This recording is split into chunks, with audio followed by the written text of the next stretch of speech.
Bonjour Taklit, Bonjour. vous êtes donc enseignante en droit à la Faco Paris, Oui. dans le 6e arrondissement. Oui.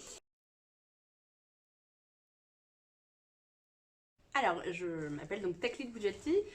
J'enseigne le droit depuis, je crois, une douzaine d'années, à la fois à la Faco et également en université publique, en fac publique. J'ai été je me suis même dit comment je vais m'en sortir en tant que privatiste avec ce thème de la révolte.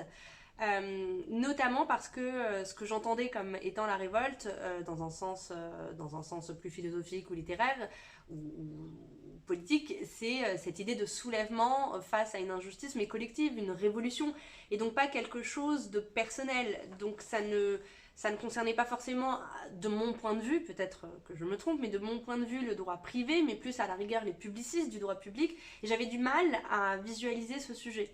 Et puis petit à petit, normalement, je me suis dit que la révolte, si elle avait cette acception de révolution au sens scientifique peut-être du terme, elle avait quand même un autre sens plus commun, plus courant, celui d'une réaction face à une injustice, et peut-être donc une réaction personnelle.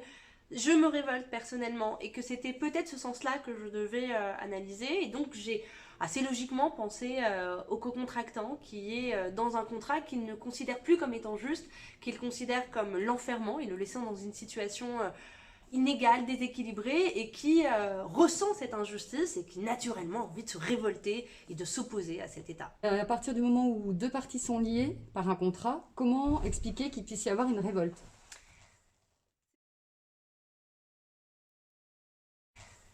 C'est vrai que c'est étonnant. Le contrat est en principe défini comme une rencontre des volontés. Et donc le contrat est associé à une intangibilité, à une absence de modification unilatérale, a priori du moins. On s'est mis d'accord, on a échangé nos consentements, la volonté s'est exprimée, donc à partir de là, il devrait s'exécuter tel quel, et il n'y aurait plus de place à une révolte ou un soulèvement, parce que ça ne respecterait pas l'ordre contractuel établi. Et pourtant, cet ordre contractuel établi peut parfois ne plus exister. Si ça se trouve, le point de départ du contrat a été modifié, ou alors le co-contractant s'est senti soumis, s'est senti obligé de contracter.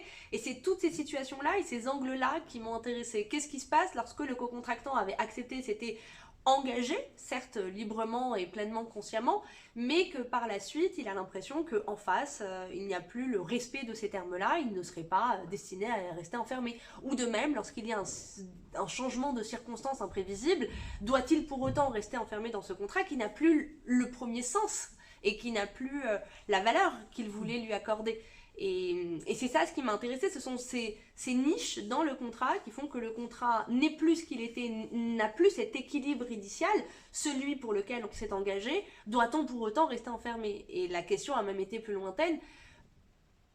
N'a-t-on pas même un devoir de se révolter? N'a-t-on pas même un devoir de refuser ce nouvel ordre contractuel qui n'était pas celui qu'on voulait initialement?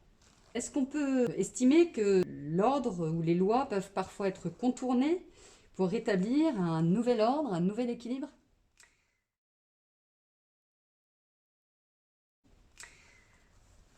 On peut, tout dépend de ce qu'on appelle les lois. Il y a la loi édictée par le législateur, la loi contractuelle, celle décidée et établie par les co-contractants. Le législateur, de son côté, donne des outils aux co-contractants, que j'expose justement dans l'article, des outils qui lui permettent de réagir face à une inaction de son partenaire, face à un déséquilibre, qui lui donne certains outils pour pouvoir refuser une injustice, pour pouvoir refuser un déséquilibre, dans une certaine mesure évidemment, mais...